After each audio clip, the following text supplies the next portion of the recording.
నమస్తే, గాంధీ భవన్ లో ఉన్నాం. మనతో పాటు కాంగ్రెస్ పార్టీ మహిళా నాయకురాలు ఇందిరా శోభన్ గారు ఉన్నారు. మ్యామ్, అసెంబ్లీ నుంచి బీఆర్ఎస్ ఎమ్మెల్యేలు మొత్తం వాకౌట్ చేసిన పరిస్థితి ఏం చెప్తారు దాని గురించి? సో దరువు బాలేక తెలుగు తెలంగాణలో సామెత చెప్తారు. ఎందుకు నువ్వు బాగా నాట్యం చేస్తలేవు అంటే దరువు మధ్యలో బాగాలేదు అందుకని అంటారు. సో నీ దగ్గర పస లేకుండా మీరు చేసినటువంటి తప్పులను కప్పిపుచ్చుకోవడం కోసము అసెంబ్లీ సాక్షిగా రేవంత్ రెడ్డి గారు ఎత్తి చూపేదానికల్లా సమాధానం లేకపోవడంతోనే తప్పించుకున్నటువంటి ధోరణిలోనే సభ నుంచి వాకౌట్ చేసి వెళ్ళారు. 10 సంవత్సరాల్లో మీరు చేసినటువంటి దొంగతనం, 10 సంవత్సరాలలో ప్రజలను చేసిన మోసం చేసిన విధానాన్ని ఇవాళ ఎవిడెన్స్ తో సహా ప్రజాక్షేత్రంలో దేవాలయం లాంటి అసెంబ్లీలో బయట పెడుతున్నప్పుడు దాని నుంచి తప్పించుకోవడం కోసం మాత్రమే సభ నుంచి వాకౌట్ చేసుకుంటున్నారు. దమ్ము ధైర్యం ఉంటే రికార్డ్ అయ్యేటువంటి క్షేత్రంలో మీరు ప్రజల పట్ల నిలబడి పోరాటం అయిండొచ్చు. నువ్వు చేసిన తప్పుల విషయంలో నిగ్గదీసినప్పుడు నువ్వు దానిని ఇది కాదు అని చెప్పుకోవడానికి ఉన్నటువంటి అవకాశాన్ని వదులుకొని పోతూ ఇవాళ మమ్మల్ని మాట్లాడిస్తలేరు, ప్రశ్నిస్తలేరు అంటే 10 సంవత్సరాలు మీరు ఏం చేశారు? 10 సంవత్సరాల్లో ప్రతిపక్ష నాయకుడిని మాట్లాడకుండా గొంతునెక్కారు. 10 సంవత్సరాల్లో కనీసము మా ప్రతిపక్షంలో ఉన్నటువంటి ప్రతిపక్ష హోదా కూడా ఇవ్వకుండా మీరు కూలి చేసినా, మా వాళ్ళ అవమానం చేసినా, ఆత్మగౌరవాన్ని కించపరిచినా భరించారు. అయినా అసెంబ్లీలోనే ఉన్నారు. ఏ రోజు కూడా వాకౌట్ చేసి బయటికి వెళ్ళాలి. సమస్య పట్ల ప్రజాక్షేత్రంలో నిలదీయడం కోసము ప్రజలు ఇచ్చిన అవకాశాన్ని ప్రతిపక్షంలో ప్రతి విషయాన్ని మేము అందిపుచ్చుకొని పనిచేస్తాం. కానీ ఇవాళ ప్రతిపక్ష పాత్ర హోదా ఇచ్చిన కేసీఆర్ గారు ఆయన తరపున నా పోరగాళ్ళ జాలని పంపిస్తే పోరగాళ్ళు కూడా సభలో ఉన్న వెళ్ళిపోతారంటే నిన్న రేవంత్ రెడ్డి గారు చాలా నీట్ గా పవర్ పాయింట్ ప్రెజెంటేషన్ పెట్టి ఒక మాట చెప్పారు. తెలంగాణ సమాజం కోసం పనిచేసినటువంటి మేధావులు అయిండొచ్చు, తెలంగాణ అంటే అభిమానం ఉన్న వాళ్ళు అయిండొచ్చు. మేము ఒక ఫ్రూట్ఫుల్ డిస్కషన్, మీ ఆత్మగౌరవం కాపాడుతూనే సభలో నీకు ఆ గౌరవాన్ని కల్పించేటువంటి అవకాశం ఇస్తాము, మీరు సభకు రండి అని చెప్తున్నారు. మరి కేసీఆర్ గారు సభకు రారు అని దీని ద్వారా మరోసారి ప్రూవ్ అయిపోయింది. సో అంటే మీరు తప్పు చేశారు, తప్పు చేస్తే ప్రజల ముందు దోషిగా మిగిలిపోతారు కాబట్టి మీరు వస్తలేరని ఒప్పుకున్నారు కదా. సో 100% ఇరిగేషన్ కి సంబంధించి దక్షిణ తెలంగాణకి మీరు చేసినటువంటి తప్పిదం 100% నిన్న రేవంత్ రెడ్డి గారు చెప్పినటువంటి అయిండొచ్చు, ఉత్తమ్ కుమార్ రెడ్డి గారు పవర్ పాయింట్ ప్రెజెంటేషన్ ఇచ్చినటువంటి అంశాలు అయిండొచ్చు. 100% కాంగ్రెస్ పార్టీ నాయకులే కృష్ణా జలాలను అప్పనంగా చంద్రబాబుకు అప్పచెప్తున్నారని చెప్పేసి హరీష్ రావు గారు మాట్లాడుతున్నారు కదా. ఇప్పుడు కృష్ణా జలాలను అలా తీసుకోవడానికి నిన్న ముఖ్యమంత్రి గారు చాలా క్లారిటీగా ఒక 4 పాయింట్స్ చెప్పారు. పాలమూరి రంగారెడ్డి ప్రాజెక్ట్ అనే దానిని జూరాలకి బేస్ లో కాకుండా శ్రీశైలంకి బేస్ లో మీరు తీసుకొని, అంటే హెడ్ పైన ఉన్నటువంటి నీళ్ళను వదిలేసి తోకను పట్టుకొని మీరు పనిచేస్తున్నారు కాబట్టి ప్రాజెక్ట్ కి సంబంధించిన డిజైన్ మారింది, ప్రాజెక్ట్ కి సంబంధించిన సోర్స్ మారింది కాబట్టి ఇది కొత్త ప్రాజెక్ట్ అని ఏపీ వాళ్ళు దీనిపైన నీళ్ళ వివాదంతో కేసు వేశారు. దానితో అక్కడ అప్పటి వరకు మనం ఖర్చు చేసినటువంటి 27,000 కోట్ల రూపాయలు అనేది కంప్లీట్ గా నీళ్ల పాలైపోయినాయి. సో దానివల్ల ఉపయోగం కాలేదు. మీరు దానిని ఏం చేశారు? మళ్ళీ కోర్టుకు వెళ్ళి, సుప్రీం కోర్టుకు వెళ్ళి లేదు దీనికి సంబంధించినటువంటి దాంట్లో 45 టీఎంసీలు ఒకటి, 45 టీఎంసీలు ఇంకొకటి, 90 టీఎంసీ ఉన్నటువంటి దాంట్లో ఒకటి స్మాల్ ఇరిగేషన్ కి సంబంధించినట్టు చెరువులు, కుంటలు అలాంటి వాటికి కూడా అయితే మరొక అంశము డ్రింకింగ్ వాటర్ పర్పస్ లో అని చెప్పేసి మీరు ఇచ్చారు. సో డ్రింకింగ్ వాటర్ పర్పస్ లో మీరు ఇచ్చినప్పుడు దీనిని మీరు చేసుకోండి అని చెప్పేసి సెంట్రల్ గవర్నమెంట్ ఉన్నటువంటి నామ్స్ ప్రకారంగా వాళ్ళు ఇవ్వడం జరిగింది. ఇచ్చిన తర్వాత ఆ వచ్చిన 27,000 కోట్ల రూపాయలతోటి నీ కాంట్రాక్ట్లు అంటే నీ లిఫ్ట్ల కోసము, నీ పంపుల కోసము దీనిని ఉపయోగించావు, వాళ్ళ కోసమే చేసావు. సో నీళ్లు ఆగం చేసినావు, నిధులు ఆగం చేసినావు అని చెప్పేసి నిన్న ముఖ్యమంత్రి గారు చాలా క్లారిటీగా చెప్పారు. సో మన దగ్గర మనం ఎంత చేసినా కూడా వాటర్ కెపాసిటీ మన దగ్గర ఉన్నటువంటిది 0.25 టీఎంసీ మాత్రమే. మనము ఉన్నటువంటి వాటర్ ని డ్రా చేసుకో కెపాసిటీ మాత్రమే మనకున్నది. అదే ఏపీ వాళ్ళు మీరు 10 సంవత్సరాలు నిర్లక్ష్యం చేయడంతో 13 టీఎంసీల నీటిని డ్రా చేసుకొని ఆంధ్రాకి తీసుకెళ్లేటువంటి కెపాసిటీని వాళ్ళు పెంచుకోగలిగినారు. అంటే మరి ఈ నిర్లక్ష్యం ఎవరిది? ప్రాజెక్టు మార్చడం నీ నిర్లక్ష్యం, కెపాసిటీ పెంచకపోవడం నీ నిర్లక్ష్యం, ఇవాళ అప్పనంగా వాళ్ళకి ప్రాజెక్టు అప్పచెప్పిన నీ నిర్లక్ష్యం, నీళ్లను తెలంగాణ బిడ్డలకి కాకుండా ఆంధ్ర వాళ్ళకి రాయల్ లిఫ్ట్ ఇరిగేషన్ కోసం అవకాశం ఇచ్చింది మీరు. ఇవాళ సిగ్గు లేకుండా, శరం లేకుండా ఏ మొహం పెట్టుకొని ఇవాళ రేవంత్ రెడ్డి గారిని మీరు మాట్లాడుతున్నాం, ప్రశ్నిస్తున్నామని అడుగుతున్నాం. సో తెలంగాణ రాష్ట్ర ప్రజలకి సమాధానం చెప్పాల్సినటువంటి అసెంబ్లీ సాక్షిగా సమాధానం చెప్పి నీవు నిజమైనటువంటి ఈ మధ్యలో కేటీఆర్ మాట చెప్పినాడు, మా అయ్య మొగాడు మునగాడు అని చెప్పినాడు కదా.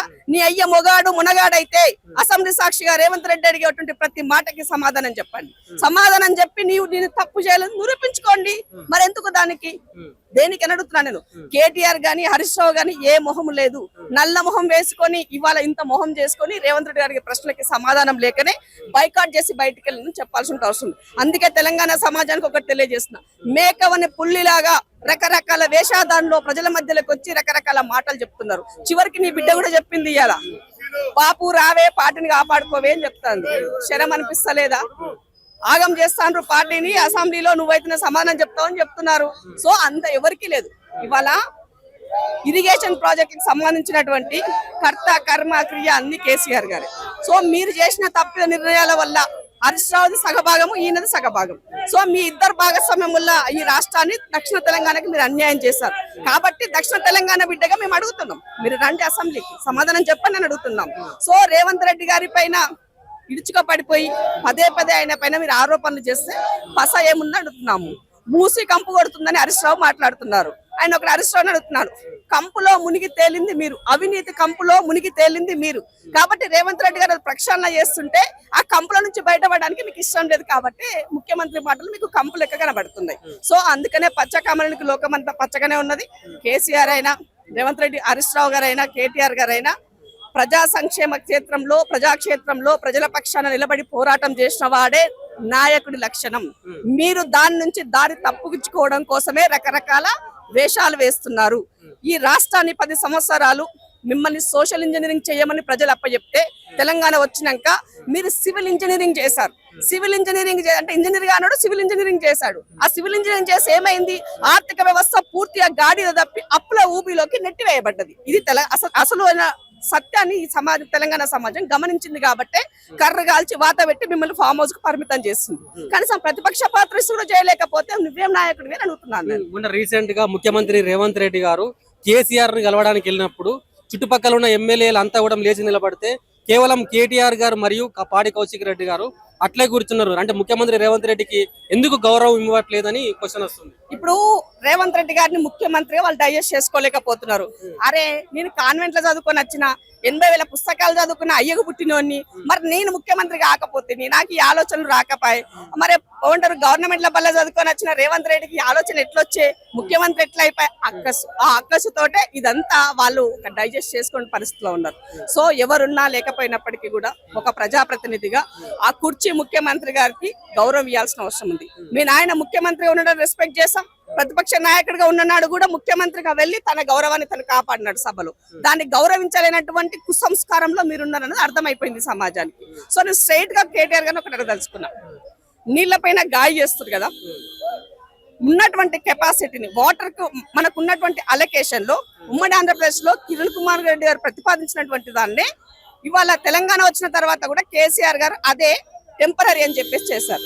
టెంపరీలో వచ్చినటువంటి దాంట్లో 1 year 2 year 3 year వరకు టెంపరీగా కొనసాగిన చివరికి మీరు 2020కి వెళ్ళి శాశ్వతం ఇదే అని చెప్పేసి 299 టీఎంసీలకు ఒప్పుకొని 512 టీఎంసీలు కేసీఆర్ ఏపీ వాళ్ళకి ఇచ్చి, అంటే ఇవాళ కృష్ణా పరివాహక ప్రాంతం అత్యధికంగా ఉన్నటువంటి తెలంగాణకు నీటి కేటాయింపులు ఎక్కువ రావాల్సినటువంటి తెలంగాణకి ఇవాళ నన్ను 26% కుదింపజేసేటువంటి గట్స్ నీకు ఎక్కడివి అని అడుగుతున్నాం.